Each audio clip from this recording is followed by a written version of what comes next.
এই সময়ত কুমাৰী পূজা প্ৰচলন হৈছিলে, নাৰীৰ পূজা প্ৰচলন হৈছিলে। মানে অফিচিয়েলি প্ৰষ্টিটিউশ্যন ৱাজ লেগেলাইজ ইন ৰিলিজিয়ন। দেৱদাসীও বুলি কয় আৰু কুমাৰী পূজা বুলিও কয়, আৰু তাত নৰবলি পৰ্যন্ত আগবঢ়োৱা হৈছিলে।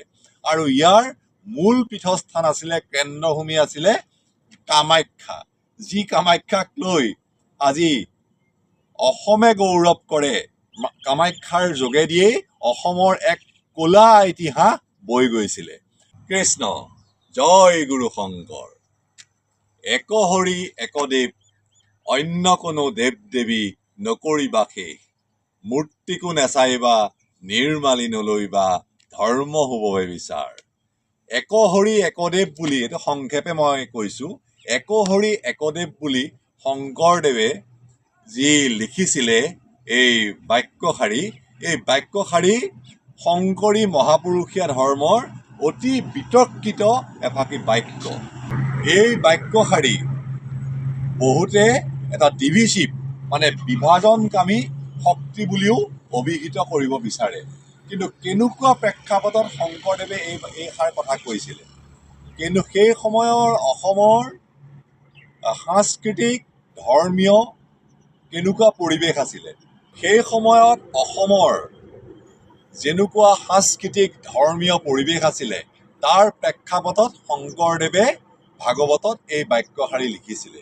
কিন্তু ইয়াকে ভুল ব্যাখ্যা কৰি এচাম আধুনিক পণ্ডিতে আনকি ভাগৱতকো সেই ভাগ নিষিদ্ধ কৰিবলৈ পৰামৰ্শ আগবঢ়াইছিলে। এতিয়া আহকচোন আমি শুনো প্ৰাচীন কামৰূপৰ ধৰ্মীয়, ৰাজনৈতিক, সামাজিক ইতিহাস কেনেকুৱা আছিল। যোগিনী তন্ত্ৰৰ মতে সেই সময়ত প্ৰাচীন কামৰূপ চলিছিলে, অতি চমুৱাই কৈছোঁ। আৰু যোগিনী তন্ত্ৰই সমাজত বেভিচাৰী হ'বলৈ উদগনি যোগাইছিলে। সেই সময়ত কুমাৰী পূজা প্ৰচলন হৈছিলে, নাৰীৰ পূজা প্ৰচলন হৈছিলে। মানে অফিচিয়েলি প্ৰষ্টিটিউশ্যন ৱাজ লেগেলাইজ ইন ৰিলিজিয়ন। দেৱদাসীও বুলি কয় আৰু কুমাৰী পূজা বুলিও কয়, আৰু তাত নৰবলি পৰ্যন্ত আগবঢ়োৱা হৈছিলে। আৰু ইয়াৰ মূল পীঠস্থান আছিলে, কেন্দ্ৰভূমি আছিলে কামাখ্যা, যি কামাখ্যাক লৈ আজি অসমে গৌৰৱ কৰে। আৰু সেই কামাখ্যাৰ যোগেদিয়েই অসমৰ এক ক'লা ইতিহাস বৈ গৈছিলে। আৰু তান্ত্ৰিকসকলে সভ্যপীঠবিলাক বাছি লৈছিলে ইয়াৰ কাৰণে। কামাখ্যাত সেই সময়ত যেতিয়া যিকোনো সুন্দৰী যুৱতী ধৰি অনা হৈছিলে, তেওঁক পূজা কৰা হৈছিলে, আৰু তাৰ লগতে মদ মাংস খাই পেলাই নৰবলি পৰ্যন্ত আগবঢ়োৱা হৈছিলে, আৰু সেয়া দেৱীৰ মূৰ্তিৰ সন্মুখত। গতিকে শংকৰদেৱে হিন্দু ধৰ্মক সংস্কাৰৰ কাৰণে আমাৰ কামৰূপ অসম ভূমিক পৰিশীলিত ৰূপত আৰু আমাৰ জনগণক সেই বৰ্বৰ অত্যাচাৰৰ পৰা বচাবৰ কাৰণে তেতিয়া মূৰ্তি পূজা, প্ৰসাদ খোৱা নিষিদ্ধ কৰিছিলে। সেই প্ৰসাদ মানে এতিয়া মন্দিৰৰ সন্মুখত খোৱা বুট মাহৰ প্ৰসাদ নাছিলে, সেয়া মানুহৰ বা জন্তুৰ কেঁচা তেজ গাত সানিছিলে, ৰাজস্বলা তিৰোতাৰ তেজ মুখত ঘঁহিছিলে। তেনেকুৱা কৰিলে হেনো মানুহৰ এক আমোদ পায়, মানুহৰ শৌৰ্যবীৰ্য বাঢ়ে, মানুহৰ শক্তি বাঢ়ে। তেনেকুৱা তেওঁলোকৰ বিশ্বাস, সেই প্ৰচলন, সেয়াকে কুমাৰী পূজা বুলি কয়।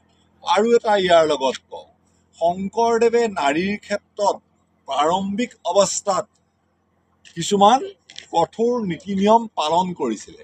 পালন কৰাৰ বিষয়টো এইটোৱেই আছিলে, সেইকাৰণে বহু কথাত তেওঁক নাৰীক আঁতৰাই ৰাখিছিলে। কিন্তু তাৰ কাৰণে তেওঁ নাৰী বিদ্বেষী নাছিলে, তেওঁ নাৰীক বেয়া পোৱা নাছিলে, বৰঞ্চ নাৰীক স্বাধীনতা দিছিলে এক পৰিশীলিত ৰূপত আৰু পৰ্যায়ক্ৰমে দিছিলে। কিন্তু ইমিডিয়েট যেতিয়া শংকৰদেৱ অসমৰ এক কামাণ্ডিং ফ'ৰ্চত আহি গ'ল, তেতিয়া সোনকালেই নাৰীক ইমান তেওঁ প্ৰাধান্য দিব বিচৰা নাছিলে। এই কথাটোৰ কাৰণে মূৰ্তি পূজা যিটো নিষিদ্ধ হ'ল, সেই মূৰ্তি পূজা আপুনি অতি ভক্তিভাৱেৰে কৰা দেৱী গোসাঁনীৰ পূজাক নিষিদ্ধ কৰা নাই। তাত ফুলেৰে যিটো পূজা কৰে সেয়া পবিত্ৰ পূজা। কোনোবাই ফুলেৰে কৰিব, কোনোবাই প্ৰসাদৰে কৰিব, সেয়া শংকৰদেৱে নিষিদ্ধ কৰা নাই। তেওঁ মদন গোপালৰ মূৰ্তিয়ে স্থাপন কৰিছিলে।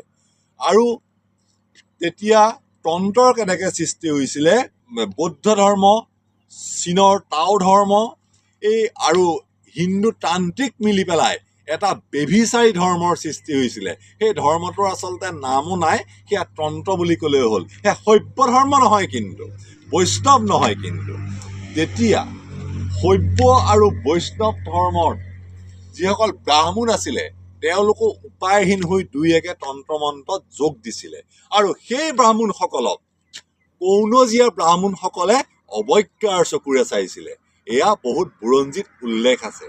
এয়া ব্যাখ্যা কৰিছে ডক্টৰ বাণীকান্ত কাকতিয়ে কামাখ্যাপীঠ বুলি, ডক্টৰ সত্যেন্দ্ৰনাথ শৰ্মাই অসম বুৰঞ্জীত বুলি কৰিছে, ডক্টৰ লীলা গগৈয়েও বিভিন্ন পুথিত ইয়াৰ ব্যাখ্যা কৰিছে, আৰু মহেশ্বৰ নেওগ ছাৰে চৰিত পুথি আৰু যোগিনী তন্ত্ৰপা সাৰাংশ আনি পেলাই তেখেতে ব্যাখ্যা কৰিছে। গতিকে একহৰি একদেৱ বুলি ক'লে এনেকুৱা নহয় যে আপোনালোকে বেলেগক পূজা কৰিব নোৱাৰিব। শংকৰী ধৰ্ম সকলোবিলাক আপোনালোকে পৰিশীলিতভাৱে বলি বিধান নকৰাকৈ পালন কৰিব পাৰিব। জয় গুৰু শংকৰ কৃষ্ণ।